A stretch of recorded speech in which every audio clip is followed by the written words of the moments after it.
자, 여러분들 안녕하세요. 김재한입니다.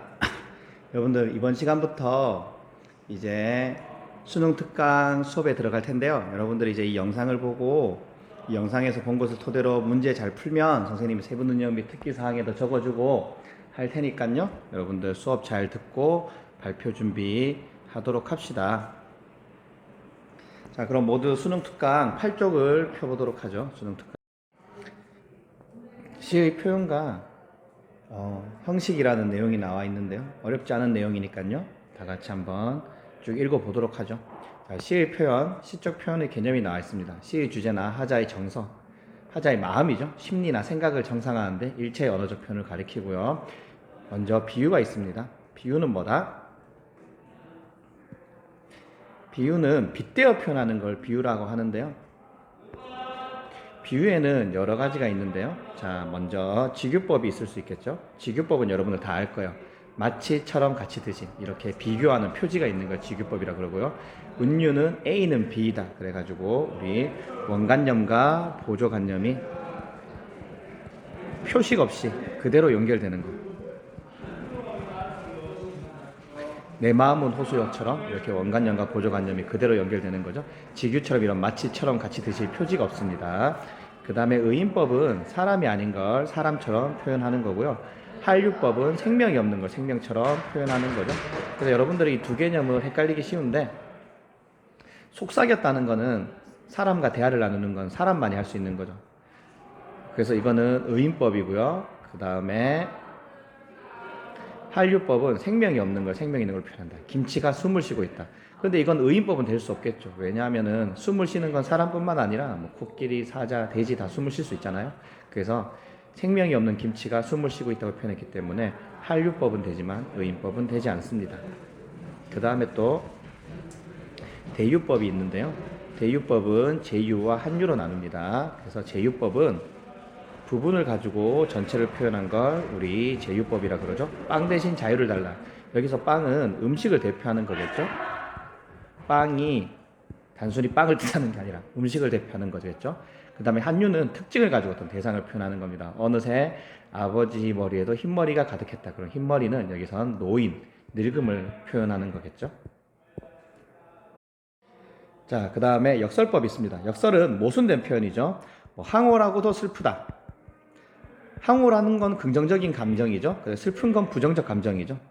이 두 가지 심리가 함께 공존할 수 없는 거죠. 이런 걸 역설적 표현이라 그러고요.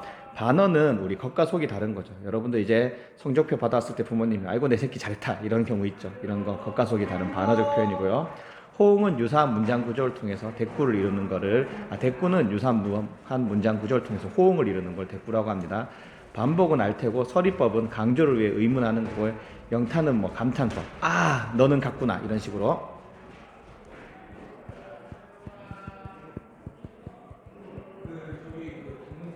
이런 식으로 우리 감탄하는 표현이 쓰인 거고요. 도치는 단어의 순서가 바뀌는 거죠. 나는 쉬었다. 드디어.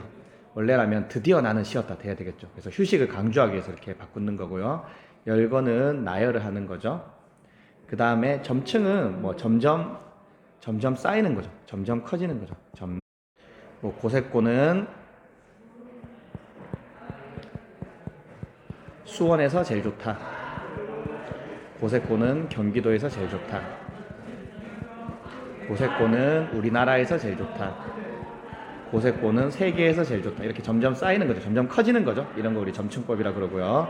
우위법은 인간의 행동이나 감정은 동물이나 사물 등에 빗대어 표현하는 거. 우리 대표적인 게 이솝우화 있죠. 이솝우화 동물을 통해서 인간의 그런 감정이나 인간이 배울 점들을 표현하는 거죠. 그 다음에 풍자가 있습니다. 풍자는 뭐다?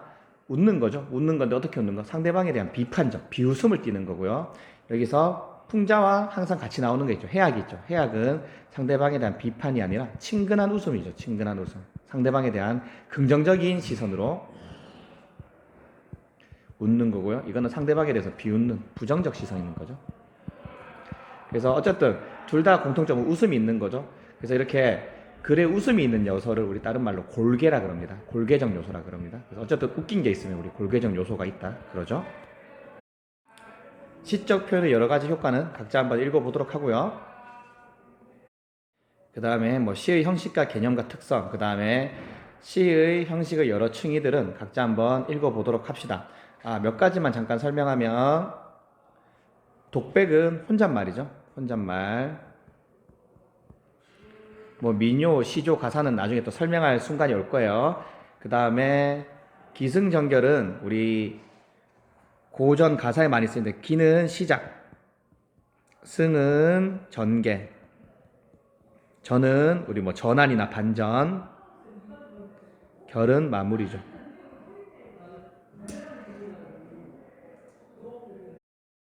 수미상가는 머리 숫자에 꼬리 밑자죠. 그래서 처음과 끝이 같거나 유사한 거죠. 같거나 유사. 그 다음에 성경후정은 먼저 경치, 시조에서 많이 나오죠. 먼저 경치를 보여주고 뒤에 정서를 표현하는 거죠. 저 산을 보니 저 산이 참 아름답다. 나도 저 산처럼 아름답게 됐겠다. 이런 나의 정서, 나의 마음을 표현한 거죠.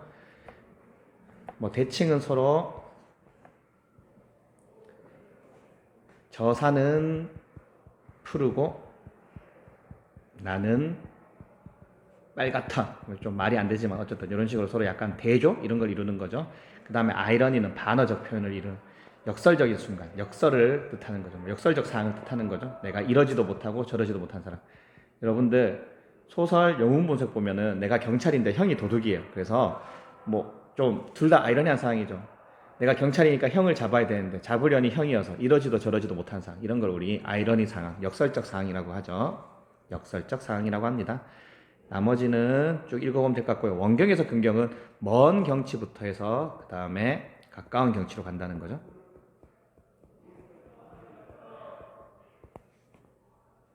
그럼 우리 시 여승 보도록 합시다. 다들 수능 특강 9쪽을 펴도록 하세요. 여승은 합장, 손을 모으고 절하는 거죠. 우리 스님들 보면 이렇게 손 모으고 절하는 거 있죠? 그다음에 절을 했다. 절은 여기서 뭐 이렇게 세배 타든 그 절이 아니고 그냥 인사를 했다는 거죠. 가지치 냄새가 났다. 가지치는 산나물이죠, 산나물. 그래서 후각적 심상이고요. 이 여인이 산에서 생활했다는 걸 알 수 있습니다. 그 다음에 쓸쓸한 낯이 옛날같이 늙었다. 옛날같이 늙었다는 거 보니까 한번 만난 적이 있나 봐요, 옛날에. 그래서 이 여인이 참 속세에서의 고단한 삶을 살고 있음을 뭘 통해서 알 수 있다? 외양 묘사를 통해서 알 수 있는 거죠. 외양 묘사를 통해서 겉모습을 보고 이 사람이 참 속세의 힘든 삶을 살고 있구나 알 수 있는 거죠. 나는 불경은 성경처럼 불교의 교리를 담은 책이죠. 우리 스님들이 불경을 읽을 때 절에 가보면 굉장히 좀 약간 구슬프게 읽으시죠. 리듬이 좀 천천히 느리고. 그래서 뭐뭐처럼 직유법이 쓰였고 나는 불경을 읽는 것처럼 서러워졌다는 거죠. 예상은 가슴 아프다 이런 뜻이죠. 가슴 아픈 분위기죠. 여인이 참 힘든 삶을 오랜만에 만났는데 힘든 삶을 살았구나 알 수 있는 거죠. 평안도 깊은 산 금전판 금강의 일터에서 나는 파리한 핏기 없는 여인에게서 옥수수를 샀다. 여인은 나이 어린 딸을 때리며 가을밤같이 차게 울었다. 청각을 촉각하죠. 울었다는 청각이고 그 다음에 차게는 촉각이죠. 그래서 이렇게 다양한 심상에 쓰인 거를 우리 공감각적 심상이라고 하죠. 공감각적 심상. 그 다음에 뭐뭐 같이니까 여기 직유법도 쓰였네요. 그래서 막 장사를 하는데 딸이 자꾸 보채고 막 칭얼칭얼대. 그러니까 좀 조용히 하라 그러면서 때리면서 계속 장사를 한 거죠. 섭벌, 일벌같이 나간 지압이 기다려 10년이 갔다. 이제 일제강점기 때인데 우리나라 사람들이 돈 벌러 여기 만주나 간도로 많이 갔죠. 근데 이제 생사를 알 수 없는 거야. 뭐 죽었는지 살았는지. 지아비는 돌아오지 않고 어린 딸은 덜아질 것이 도와 덜무덤으로 갔다. 딸의 죽음을 이제 비유적으로 돌무덤으로 갔다라고 비유적으로 표현한 거죠. 자, 그 다음에 상꽁 또 설게 울은 감정이입된 거죠. 자, 그래서 이 사람이 기분이 좋았으면 꽁의 그런 소리가 웃음소리를 들었을 텐데 기분이 슬픈 거죠. 그래서 설게 울었다. 그래서 여기 상꽁이 설게 울었다. 감정이 꽁에 이 사람의 슬픈 감정을 이입돼서 설게 울었다고 표현한 거죠. 자, 산절 마당기에 여인이 머리가 눈물과 같이 떨어진 날이었다. 여인이 머리를 깎고 이제 승려가 되었다는 걸 알 수 있네요. 자, 그럼 여러분들 쌤이 나눠준 유인물 한번 보도록 하죠. 여승 백석에 대한 대략적인 설명인데 이거는 각자 한번 읽어보도록 하고요. 자, 먼저 자유시, 자유로운 형식으로 쓴 시라는 뜻이고요. 서정시는 하자의 정서를 표현한 거죠. 정서. 여인에게 어떤 정서를 느끼고 있다? 여기 보면 애상적, 가슴 아픈 가슴 아픈 마음을 느끼고 있던 거죠. 당신이 한 여인의 삶이 아니라 당시 일제강점기 때 우리 민족 전체의 삶에 대한 아픔을 나타낸 거죠. 그 다음에 서사죠. 서사는 이야기가 있는데 한 여인의 그냥 일대기를 다룬 글 같죠. 그래서 단순히 그런 보통 시는 순간의 감정을 표현하는데 여기서는 순간의 감정을 표현한 게 아니라 한 여인의 삶 전체를 쓴 것 같은 그런 느낌이 있는 거죠. 그 다음에 감각적 심상, 우리 공감각적 심상이 아까 쓰였었죠. 자, 그 다음에 쭉 읽어보면 될 것 같고요. 역순행적 구성은 시간 순서가 막 뒤죽박죽이죠. 시간 순서가 뒤죽박죽. 뭐 과거, 현재, 미래나 미래, 현재, 과거처럼 어떤 똑바로 가거나 거꾸로 가는 이런 게 아니라 막 뒤죽박죽 섞여 있는 거, 이런 걸 역순행적 구성이라 그러고요. 관찰자 입장에서 누구의 삶, 이 여인의 삶에 대해서 전달하고 있습니다. 그래서 순서가 어떻게 돼요? 이거 순서대로 쭉 나열하면 2연, 3년, 4연, 1년이 되겠죠. 그래서 2연, 3년, 4연은 다 과거고요. 1년은 이제 현재 모습이죠. 그 다음에 자, 가지치 냄새가 났다. 이제 속세와 단절된 산나물이잖아. 가지치가 그래서 산 속에서 살았구나. 그래서 속세에서 마땅히 살 수가 없어서 산에서 나물 캐고 이렇게 살았구나. 그 다음에 가을밤 같이 차게 울었다. 뭐 이 부분은 여러분들 꼭 한번 각자 한번 읽어보도록 하죠. 자, 수능 특강 9쪽 10쪽에 있는 문제는요, 선생님이 수업 시간에 시간을 줄 테니까요, 그때 풀어도 되고요, 아니면은 뭐 먼저 풀어보고 와도 좋습니다.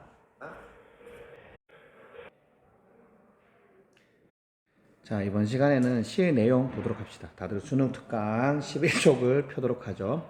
정서는 하자의 감정을 표현하는 거죠. 우리 주어로 시가 뭡니까? 하자의 정서를 표현하는 게 시인 거죠. 그래서 시에서는 이런 여러 가지 감정이 있다는 거 각자 읽어보면 될 것 같고요. 자, 그 다음에 정서의 특징. 각자 한번 읽어보면 될 것 같아요. 각자 읽어보면 될 것 같고요. 자, 어조는 목소리 결을 가리킨다. 그러니까 어조는 뭐 어투라고 하면 되겠죠. 하자의 어투가 되겠고요. 이 어투에 따라서 하자의 태도가 드러나는 거죠. 뭐 소리 지르듯이 하면 화가 났다, 부드럽게 말하면 뭐 기분이 좋다, 이런 식으로 어투에 대해서 태도가 나는 거겠죠.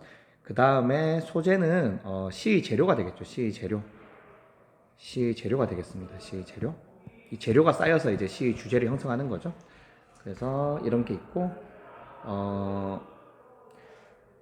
소재의 함축적 의미는 사전적 의미 외에 다른 의미가 있다는 거죠. 사전적 의미 외에 다른 의미가 있다는 거죠. 그래서 보통 이런 지시적 의미가 사전적 의미가 되겠죠. 구분되겠죠. 우리 일제강점기 시 보면은 눈은 뭐 실현, 태양은 강복, 뭐 이런 거 사전적 의미와 다르게 쓰였죠. 이런 식으로 소재 시에서는 함축적 의미가 있다는 거 알아두면 좋을 것 같고요. 그 다음에 시에는 우리 이런 이미지가 있다, 5가지 이미지가 있다는 거 알아두면 될 것 같네요. 자, 그러면 다들 수능 특강 보도록 하죠. 수능 특강 12쪽 보도록 하죠. 샛별지자, 이제 별이 지고 새벽이 됐다는 거죠. 시간적 배경, 새벽이 말 수 있습니다. 종달이 떴다, 새 종류죠. 이제 새가 우는 거예요. 새벽이 돼서 종달새가 우는 거죠. 호미 메고, 호미는 우리 밭일할 때 쓰는 거죠. 농사 지을 때 뾰족한 거. 이거 어떻게 그림을 이런 식으로 해가지고 날카로운 부분으로 밭을 갈 때 쓰는 거죠. 호미 메고 살인문, 살이나무로 만든 문인데 그냥 요즘은 대문을 상징하는 의미로 많이 쓰입니다. 대문에 나오니 이제 새벽이 아침이 밝았으니까 이제 농사지을 호미를 등에 메고 대문 밖으로 나온다는 거죠. 긴 숲, 찬 이슬, 촉각적 심상이 쓰였고요. 배잔방이, 바지죠, 바지.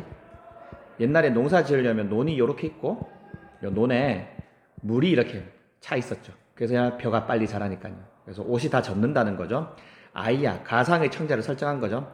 시절이 좋을 손에 옷을 줬다 간게하랴, 상관없다는 거죠. 내가 농사 열심히 짓고 있으니까 옷 젖는 거 상관없이 열심히 농사 짓겠다는 거죠. 강조를 위한 서리법이 쓰였습니다. 자, 나와보도록 합시다. 시비가 살인문이죠. 살인문은 아까도 설명했듯이 대문이라고 생각하면 될 것 같습니다. 개짓건을 입만 여겨 나가보니 누가 시끄러운 소리가 개가 짖어. 그래서 임이 왔나 싶어서 나가봤죠. 임은 아니오고 명월이 만전한데, 명월은 밝은 달이죠. 밝은 달이 가득 찼다. 밝은 달이 가득 찼다. 한때 추풍잎 지는 소리로 저 개야 이것도 마찬가지 가상의 청자를 설정한 거죠. 추풍낙엽을 헛되이 지져 날 속일 줄 어째요. 개에 대한 원망이죠. 사실은 이 개에 대한 원망은 임에 대한 원망이 있는 거죠. 나에 오지 않는 임에 대한 원망인데 차마 임에 대해서 원망하면은 임이 나에게 오지 않을까봐 걱정이 돼서 어쩔 수 없이 개에 대해서 원망하고 있는 거고요. 추풍낙엽, 가을에 떨어진 낙엽이죠. 가을 낙엽이죠. 가을 낙엽을 보고서 개가 짖었다는 거예요. 나뭇잎이 떨어지는 걸 보고. 너 임 오면 짖어야지. 너 왜 낙엽 떨어진데 짖냐. 내가 임인 줄 알고 잠깐 설레었잖아. 이렇게 표현하고 있는 거죠. 자, 그 다음에 다시 보도록 합시다. 다시는 중장이 굉장히 길죠. 중장이 굉장히 긴 걸 보니까 우리 사설시조라는 걸 알 수 있네요. 논밭가라 김매고, 논밭가라 김매고, 배잔방이 아까 말했죠. 바지죠. 다임쳐 신들매고, 그래서 꽉 묶어서, 끈으로 꽉 묶어서 이렇게 바지가 흘러내리지 않도록 한다는 거죠. 낫가라 허리에 차고, 그다음에 덕기를 둘러매고 무림삼중, 숲이 울성한 산속으로 들어가서 마른 가지, 그 다음에 섭, 나무를 베거든 버이거나 지게에 짊어 지팡이를 받쳐놓고 샘물을 찾아가서 점식 도시락 부수고, 그 다음에 곰방대를 톡톡 털어. 자, 곰방대를 툭툭 털어 입담배 피워 물고 콧노래해 졸다가, 노동 후에 이제 열심히 일한 다음에 담배를 피우면서 휴식하는 한가로운 모습을 보이고 있죠. 석양에 재 넘어갈 때 노동 후 집에 가는 모습을 약간 시간적 배경이 나타나는 거죠. 해가 졌죠. 시간적 배경이 나타나죠. 제가 약간 언덕이죠. 언덕. 그러니까 해가 지고 있는 거죠. 긴 짧은 소리하며 어이 갈꼬 하더라. 어이 갈꼬 하더라. 이게 뭡니까? 관찰한 것을 전달하는 거죠. 그래서 농민이 열심히 일하고 이제 휴식을 취하다가 노래 부르면서 집으로 가는 것을, 관찰한 것을 전달하고 있는 그런 내용이네요. 여러분도 쌤이 나눠준 유인물 보도록 하죠. 이 시는 평시조죠. 평시조는 우리 3장 6구 45자 내외로 형식이 까다로운 시고 주로 양반이나 사대부들이 쓴 글이죠. 성격은 향토죠. 농사 짓는 거니까요. 그 다음에 감각적인 시어가 쓰였죠. 어디? 촉각적 심상이 쓰였죠. 배잔방이 찬이슬해 해가지고 배잔방이 젖는다 해서 촉각적 심상이 쓰였죠. 그 다음에 농촌 아침 풍경과 건강한 농민의 모습이 담겨 있고요. 그 다음에 자연현상을 통해서 시간적 배경을 드러내고 있다. 어디? 샛별지자를 통해서 새벽이 왔음을 알 수 있는 거죠. 그 다음에 청자에게 말 거는 구조, 아이야 해가지고 아이에게 말 거는 구조를 설정하고 있는 거죠. 그 다음에 12의 계집건을 봅시다. 자, 12의 계집건을도 뭡니까? 사설시조죠. 사설시조는 중장이 한없이, 여기서는 엄청 많이 늘진 않았는데 어쨌든 중장이 늘어나는 거죠. 그래서 초장, 중장, 종장은 있는데 중장이 한없이 늘어나는 거고요. 글자 수도 당연히 중장이 길어나니까 45자보다 훨씬 많겠죠. 주로 형식이 덜 까다로우니까 평민이나 부녀자들이 썼겠죠. 해학적, 약간 친근한 웃음이죠. 어디? 하자에 대한 친근한 웃음이 있는 거죠. 나뭇잎 떨어졌는데 개가 짖으니까 임인 줄 알고 막 설레하는 모습이 우리에게 웃음을 유발하는 거죠. 또 임이 결국 오지 않죠. 가슴 아픈 애상적인 이야기도 담고 있습니다. 특징은